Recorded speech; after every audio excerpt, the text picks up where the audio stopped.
So in this video, we're going to take an in-depth look at creating a rhinestone template right here inside CorelDRAW. Now I'm using CorelDRAW X3 for this demonstration, but you should be able to follow along in basically any version of CorelDRAW you might be using. This was an interesting setup for me because I'm fairly new to the creating process of creating rhinestones templates, and I had an idea in my mind what I wanted to do, but I really didn't know quite how to go about it till I really sat and thought about it a little bit. Now, what I did when I first started was I purchased the Funtime scrapbooking software. I purchased the $50 version, and that works okay. And then I purchased the RStones plugin, which is a macro plugin for CorelDRAW, and that has its points too. But neither one of those programs were helpful in this particular situation. And this is where having the knowledge in CorelDRAW came in handy, because at the end of the day I was able to produce what I was looking to produce, and I did it all just using CorelDRAW. So that's kind of the process that we're going to go through. There's lots of different ways to do things. Obviously in CorelDRAW, I'm just going to show you what I'm used to doing, and then you can gather what little bits you can from that.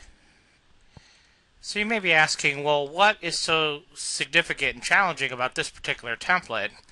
And there really, at the end of the day, there really isn't that much there. But there are a couple of key elements to this. And I think the easiest way to begin is, let's just dive in and begin. So I didn't have anything to really go off of initially. So I had in my mind what I was looking to do. But I really didn't have like a clip art or anything like that to go off of. So basically all I did was I came up here and I grabbed my pen tool and I simply drew out a line. Okay, pretty basic stuff. And then I grabbed my shape edit tool here inside CorelDRAW, and I right clicked on my line and choose to curve, and I created my basic football shape. And we can fine tune exactly, basically I'm creating a half of a football, if you will, and this is going to be better determined exactly how I'm going to shape this. Maybe once I get the bottom half in place, then I can kind of tell a little bit more what's going to work or what's not. So I duplicate the line by hitting the plus key on my keyboard, and then I come up here and I click on this mirror button, and then I'll grab this node and snap it to the other node. And of course we want to make sure that the snap to objects, maybe even snap to grids, turned on. Now as I look at this, I say, well, my football's got to be wider. So we could kind of manipulate those two lines very easily and get the football shape that I want. So now my next thing I'm going to do is, because we have two elements here, and it may be helpful to have that as one element, so I'm just going to select both of these lines, come up here and hit the combine button, combine the two, then go back to my shape editing tool, and I'm going to grab these two nodes over here and choose the join, and same thing over here. We're going to join those two. That makes one solid object. You can see I can fill it. Okay? So far so easy, right? Now, just for the sake of what I'm getting at here and why Funtime and RStones let me down, is let's look at this design for a moment. I knew in my mind that I wanted to create a stripe. And so we have this white stripe here and here, and then the lacing, I wanted this kind of symmetrical looking lacing in the center of my football. And I had seen a similar layout in another design as I was browsing around, and I kind of liked that look of that symmetrical lacing. And so I knew that was going to be dead center. And so what happened is, when I go to create this fill for my football, I have to make sure that whatever I fill, these rhinestones are exactly in line, and the same with my stripes over here, that these have to be in line as well. Well, there's some things in R stones that may be helpful, so let's look at R stones for a moment and see what options may exist to help us. So first of all, it's a very easy program. Um, I'm not 100% sold on it because there's a lot of little things I wish it did that it don't. But first tab we could do is if we just click on a stone here and click on this button, it'll create a series. You can see very easily it created a series of stones there for us, okay, around the football. So that it did very well, very easy. Now the next tab over is maybe something that we could use, and that we could choose what type of fill, and this is what CorelDRAW itself doesn't do well. Pretty much everything in the first tab you could do and do well inside CorelDRAW. Where CorelDRAW lets us down is in the fill capabilities. So we have several methods of fills. We could choose the grid horizontal shift, grid vertical shift, island fill, middle line with fill. So let's just choose the first one, which is grid, and we'll just kind of leave the defaults just as they are and click on the button and see what we get. Now you can see we do in fact get a grid, but what happens is we don't have an outline, right? And if we were to add the outline and the grid, it doesn't look near as clean as what I have in the finished product. Also, if we look closely at the grid, let's zoom in here, we know where the center of the football is, right? And if you look, the way this grid filled in, the spacing, we actually need this stone right in the middle. And we don't have that with just the kind of push button magical fill from our stones. So it really doesn't give us what we want. And what I found is a lot of these programs really, they're not quite smart enough to know what we want, so it just kind of puts in something a bit random and not terribly useful. So if we did the vertical shift, the next option, and you can see it kind of gives us this almost like a honeycomb pattern, maybe better than it was before, but this is not going to work. However, if you look here, it does look like this stone is right dead center, which is nice. But again, we don't have the outline row like we do here in this design. And again, for our lacing to happen with this stone configuration the way it is not going to work very well either. So really, for this particular purpose, our stones was really not going to give us, no matter what option we chose, really wasn't going to give us what we needed. And the third tab here is just for bitmaps, and the last tab has some editing features which can be useful, but for our case, we're just not going to use our stones. We're going to build this ourselves. And like I said, it's fairly easy to do once we have a better understanding of what we need to do. So now that we have our football in place, what can we do from here? Well, the next thing I have to kind of keep in mind, I really only need to build half of this football. I don't need the whole football because it is symmetrical. I don't need the entire football. I really only need half a football. So the first thing I'm going to do is take this design and I'm going to scale it to the overall size I want the finished product to be, which in my case, let's say I want 4 inches. And then I'm going to just pull over a guideline and snap it to the midpoint of the football, which happens by default because I have the snapped objects turned on. Now if we come over here to the side here, this is kind of my default setup for CorelDRAW when I'm creating a Rhinestone template inside CorelDRAW. And I have a stack of poker chips in various denominations here. And then I have individual chips down here. Okay? And what this represents is this is a size 6, 8, 10. I always have 10 in pink because that's I use 10 the most. So we have 6, 8, 10, 16, or 12, 16, and 20. That's what it is. Um, pretty much I only use 6, 8, and 10. Occasionally, might throw a 12 or a 16 in there, but at any rate, those are the denominations. And what these are here, these are blends. Okay, I just created a blend inside CorelDRAW. And to create a blend, let me just go ahead and create this for you. You take any two objects, open up your blend docker here in CorelDRAW, and the number of steps between your blends, 20, is always the default, and we hit apply, and you can see it creates a bunch of different objects for me. And if I were to move this object up here, then the blend moves with it. Pretty cool stuff, right?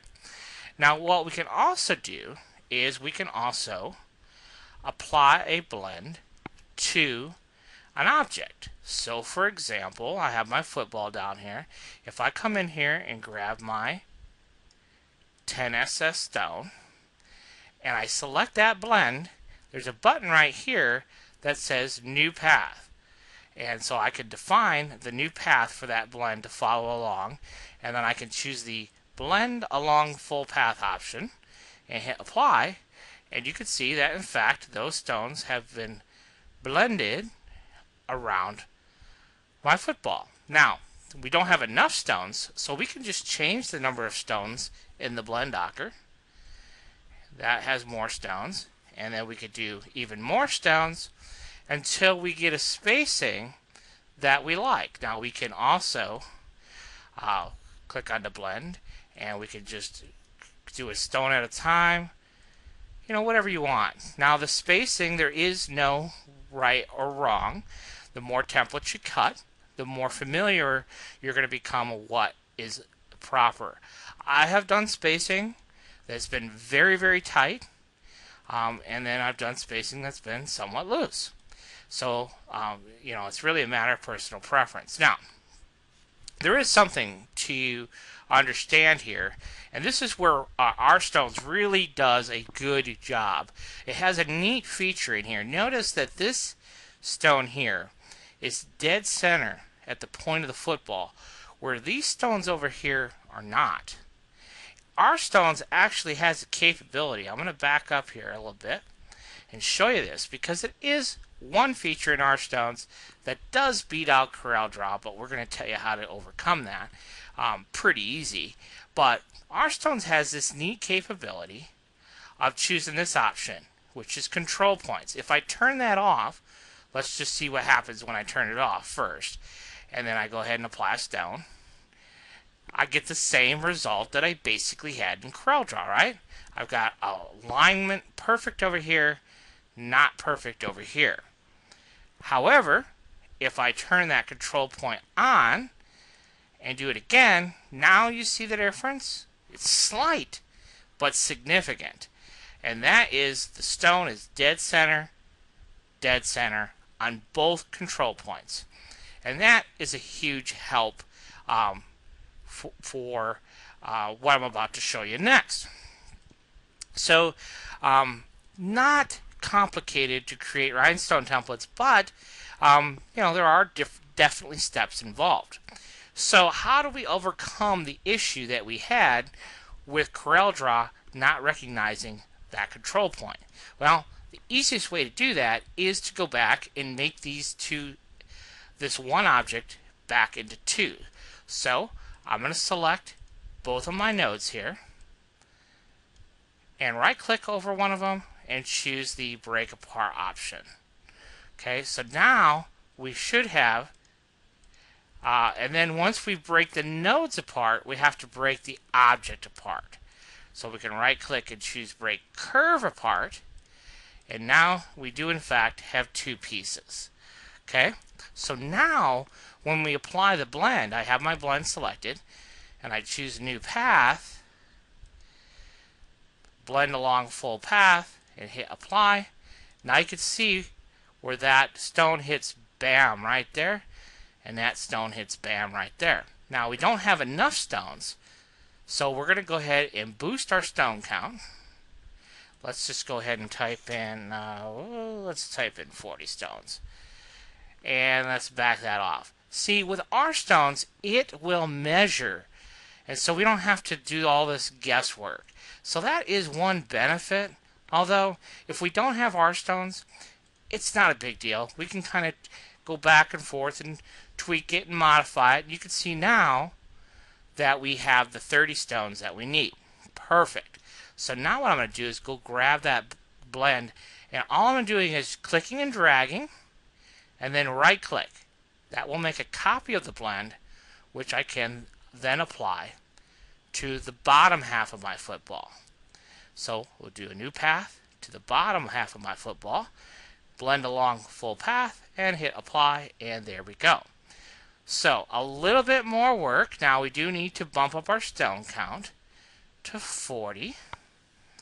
So a little bit more work for us, but not a huge deal. Let's see, what stone count did we use up here? I'm sorry. We used 30, not 40. Alright, so we'll back that off to 30 stones. Now, so far so good. Pretty basic, pretty easy. One thing we do want to keep in mind is that, and it might be difficult for you to see this, but there's actually a stone on top of a stone. If I were to, you could see if I move this stone here, well, it won't let me move it, but there's a stone on top of a stone because we have the top half and the bottom. And we just have to kind of keep that in the back of our mind, because otherwise our cutter is going to cut this stone on each end twice. So just kind of keep that in the back of our mind that we have to clean that up a little bit later on, but not a big deal. Alright, so the next thing is, where do we go from here as far as filling out our template? And I could just tell you what I did, because I really didn't know what I was going to do. So what I'm going to do here is show you my thought process. I grabbed a stone, okay, made a duplicate of it, and then all I did is I'm going to drag it up. I'm going to hold my shift key to constrain it so it drags straight up. Get the spacing about where I think I want it, okay, and let go. And then the spacing here, I'm just gonna kind of make and all I'm doing here. Let me back this up, because this is an important element if you don't understand how CorelDRAW works. So I have a stone, right? I'm gonna left click and drag. If I hold down see how I can drag it to the right and drag it to the left. If I hold my shift key down, then it constrains it directly vertically. So I get the spacing between the stones about what I think I want. Okay, and then I'm just going to right click and watch that cursor. See what happens? It turns to a little plus. So what that does is makes a duplicate. So I still have my shift key down, and I'm going to let go. Okay, now that I have that duplicate still selected, if I hit Control D, duplicate, duplicate, duplicate, duplicate, duplicate, and whatever offset I had used originally, it continues that offset. Okay? And what I did is I made this noticeably longer than what I needed. Taller. So you can see this line of stones is way taller than the football itself. Okay? Plenty good for our purpose. Now what I'm going to do is I'm going to pull down a guideline and represent the center of our football. Okay? So then what I did is I simply took this whole group of stones and I grouped it together, Control G, and then what I'm going to do here is I'm going to move this stone group dead center of my football, just like so. So the center of the stone is dead center of the football, which is exactly what we want. And you can see that I have 3 stones overhanging on the bottom, 3 stones overhanging on the top. Okay? Now from here, I need to copy this. So I'm going to do the exact same thing. Remember, we grouped this together, this grouping of stones. So I can click and drag, hold my shift key, get the spacing between these 2 stones here the way I want it, right click. Now I have that tiny little plus with my shift key still selected. I let go. I made a duplicate row of stones. And then I'm just going to keep going. Control D, D, D, D, D, D, D, D, D, D, D, to the end. Okay? So now we're to the end. And that's exactly how I got my pattern. So now that I have this, well, now I just come in here and delete all the extra stones, right? So I just come in here, row by row. Every row is a little bit different. Gone. Next one, right-click, ungroup, delete whatever stone I'm not going to be using. Next one, right-click, ungroup, delete whatever stone I'm not going to be using. Next one, ungroup. And as we get farther along, ungroup. This stone I'm going to leave here. I might wind up using that. I might wind up deleting it. I really don't know what I'm going to do there. So we can leave it for now. And as you get doing this, you'll find different techniques to speed up the process. But this is what I found works for this design. And it actually, once I got in here and did it, it actually worked pretty darn good. The end result I was pretty satisfied with. So we're just going to keep on grouping, keep deleting these stones that we don't think we're going to need. We can always put a stone back in too. I probably don't need that one. If we wind up deleting a stone we shouldn't. And I'm just right-clicking on the group, ungrouping it. Could use my keyboard shortcuts too, but I tend only to use a few of those.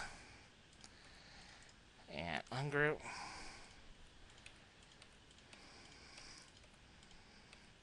Alright, so we're down to our last straw here, and we'll just marquee select those, come back up here and delete that stone there. That's probably okay.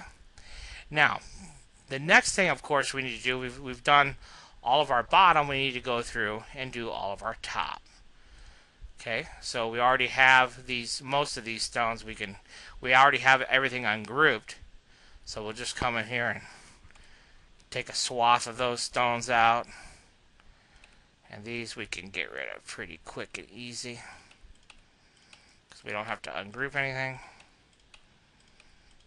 And again, we may, and I'm going to leave that stone there. Sometimes we may delete a stone on the bottom that we don't delete on top. That's okay. Like I said, we can finesse all that. It doesn't have to be exactly perfect. Let's see, we'll get rid of those. Alright. Okay, so that's good enough for now. So the first thing I'm going to do is take these two stones, and I'm going to grab it from the center and pull it down. So these two stones are kind of centered. Now, when you're looking at this, you can see that these two stones touch these other two stones, which isn't necessarily a good thing. So what we're going to have to do, obviously, is we're going to have to modify that, and we're just going to pull those back to a point where there's a space there. Okay? And I know I've cut enough templates to know that I could actually have the stones touching one another, and it's probably not a huge deal, although that would not be absolutely ideal to have it that way. So then the next thing I'm going to do here is something a little bit different. And this is really the basis of how I'm going to do this. If we look at the original design, we had 2 rows and then a white. So if I come down here and do it that same thing, 2 rows and then a white, what I'm going to do here is I'm going to move this stone to its topmost position. Okay, hold my shift key down to the spacing that's acceptable to me between this stone. And then I'm going to do the exact same thing with this one. Move this one down to the most acceptable position. Alright? And then what I'm going to do is I'm going to, let's see, what did I do here? I'm going to move this stone up. I moved the wrong stone, but that's okay. Alright, so now I have these 4 stones. So what I'm going to do is I'm going to select all 4 of those stones and use a keyboard shortcut. And vertical spacing between stones, if we're doing a straight vertical spacing, which we are in this case, is Shift A. And now you can see that those stones have been spaced a little bit differently. Now you can see that it does cause a bit of conflict between these two stones. So now what we'll do is we'll take these stones and we'll just kind of give them a little nudge to allow the room that we need for those two stones. And I think that's fine. That'll work just fine. And then we do the next row. So again, we would move that stone to its lowermost position, and then up top we're going to do the exact same thing. Move that one to its topmost position, and then because we know that there's a lot of space here, what we're going to do is we're simply going to duplicate a stone. And remember how we do that? We click on a stone, left click our mouse and drag, hold our shift key down to constrain a vertical drag, right click on our mouse, gets our duplicate symbol, and let go of our mouse. Okay, so now we have 5 stones, or 6 stones rather. And I'm going to select all 6 stones, select one holding my shift key down, selecting the other. Okay, now the top and bottom stone are fixed position. We're going to space all the intermediate stones so there's equal spacing, Shift A, and now you can see all those stones have shifted. And if we want to, we can come in here once we have that, and we can give those stones a little nudge to allow a little bit more spacing between. Okay? And basically all we have to do then for the entire design is do exactly this. Position that stone, come to the top here, position this stone, and then we have to make a judgment call as to whether or not we think there's enough spacing to allow for an additional stone or two.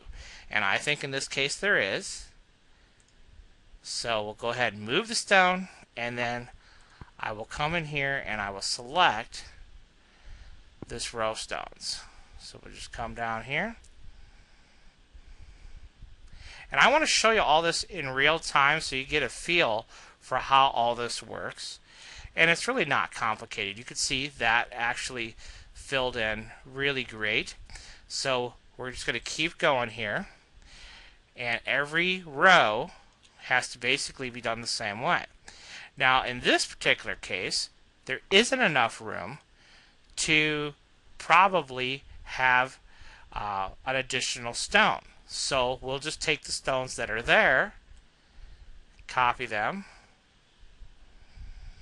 Shift A, space them out a little bit, and move on. Now this one here, we're going to be able to put another stone in, maybe another 2 stones. We'll just kind of have to see once. So again, we'll just select that one row of stones. I'm just pulling down until I get that bottom stone in there, and we'll hit Shift A, and then we'll look at this spacing, and that spacing is a little bit great. It's quite a bit of spacing there, so we'll go ahead and drop in another stone, and then we'll just come in here and we'll grab that row again and respace them. The top and bottom stone in the row will stay at a fixed point, and you'll see all these stones change position. Shift A, they all shifted, they all have perfect spacing, and we can move on to our next row. Now you can see it's kind of a tedious process. I haven't really, for what I was looking to achieve though, I really didn't see an alternative. Now I am going to stop here because I think we're kind of to the point where we're going to have to make some adjustments here. So let's go ahead and take our stripes.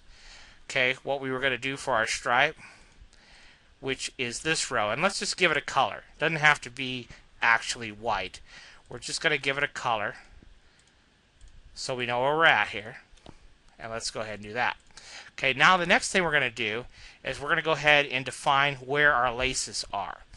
Okay, so what we need to do then for our laces is right here, there is a center of the design right there. We need to go ahead and drop it in there. So this will become green, and green, and green. This one will become green. Then there's the space, and then these three, okay, will become green. This one will become green. These three will become green. All the way up to our other white stripe.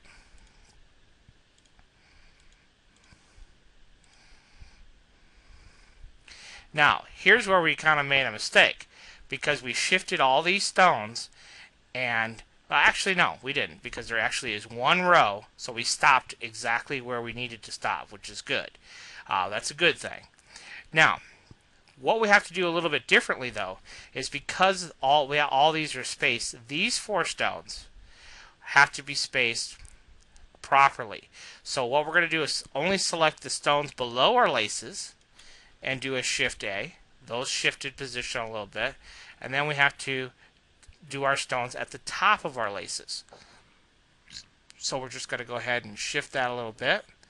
And we'll select these 4 stones, Shift A. And that shifted those. Now these stones here will have to shift as well. So let's go ahead and shift this stone up to the border. And we can try and line it up or whatever we want to do there. And select all those stones. Shift A. Get that spacing there. Now these I want to maybe tighten up a little bit, because see here, this stone is really close. So I might want to just pull that down a little bit. And then we'll tighten up the spacing on these stones above our laces. And of course we need to do this at the top and the bottom of our football. So this one here, I'm just going to nudge it ever so slightly, just because I'm anal that way. Okay, and Shift A. And then this one here, same thing, we're going to shift it up a little bit, because we do have a little bit of room there. Trying to fill in our football as best we can. Again, shift it up. And we got 2 more rows for the top here, and then our top will be done. Now here, I wish I could get another stone in there, but it doesn't look like I can, so that's okay. We have a little bit more spacing there than maybe what I would like, but I don't think we can jam another stone in these 2 rows. So there we go. So now our football is basically filled at the top, and you can see this looks a lot better than anything that we were getting before. So now we just need to kind of duplicate those efforts here on the bottom, and then we'll basically have at least half of our design. So Shift A, knowing those keyboard shortcuts for distributing, Shift P is to horizontal centers, and Shift P, Shift A is vertical centers. So that's helpful. And again, we're just positioning that bottom stone. Our top stone's already positioned pretty much where I would want it. So it's just a matter of shifting these bottom stones ever so slightly. Giving the spacing equal spacing. This one's a little close, so we'll tighten up the spacing a little bit there by moving that in. Shift A, and then we'll go ahead and move this one out where it needs to be. There we go, Shift A. Alright, so now half of the design is done, so it's really just a matter of mirroring it to get the exact other half. So what we can do here is to mirror the design. What I like to use is what I call a flipper helper. And basically all that is we're just going to drag out a rectangle. Okay, so like so. And then what we need to do is we need to set our rectangle to be exact dead center. So we know where the center of our rectangle is, which is right here. Just click and drag it and snap it right to the center of the design. Okay? So then what we'll do here is this right here is a blend. See that? That's kind of all as one piece there.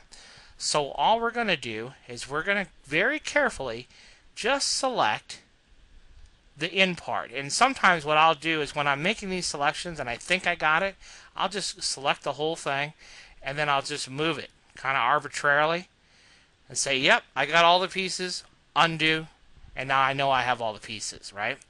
Now the next thing we're going to do is duplicate this. So hit the plus key on my keyboard. I have an exact duplicate right on top of one another, and my flipper helper, if I hold down my shift key and grab my rectangle in addition to all of the duplicate dots I just created, and if I mirror it, because my rectangle is exactly dead center of my design, when I mirror it, you can see I get the exact mirror for the other half of the football, which is exactly what I wanted. So we'll go ahead and delete that. Now, the only thing that we really have to do is right here, you can't see it obviously, but right here down the middle, this row is duplicated on top of itself. The rest of them obviously aren't. So what I need to do is delete one stone, which is right on top of another. There's actually a neat little plugin, little macro. It's called eCut that has this feature where it will delete automatically, any overlapping stones, which or any overlapping objects that are directly on top of one another. It will go through and eradicate those for us, so we don't have to remember, which is kind of cool. And then the final thing we got to do here is this this stone here. We have to there's a duplicate one right on top of another. So what we'll have to do here is right click and blend this, break this blend group apart. Do it again, and then you can see now we had one right on top of the other. So we'll go ahead and delete one of those, and then we'll come back over here and delete this one, and leaving one there. And now we have our finished football template. Let me go ahead and maybe I'll drag this down here so we can see this a little bit better, and it looks pretty cool. And that's how it is. And when you can see when we fill this with rhinestones, it's going to look great and nice and symmetrical. You can see everything looks very, very similar top and bottom. So this should cut out real nice for us, and ultimately, obviously, look real nice on our transfer. So I hope you learned a little something. I know this is probably a little boring, but it's hard to make this type of topic fun and interesting. But at least it gives you an idea where you can take a vision, and if you just kind of break it down into pieces of what you're looking to do, it's pretty easy to be able to create this type of work fairly easily. So I hope you enjoyed this. Thanks for watching. And be sure to check out our other videos on rhinestone designs with CorelDRAW.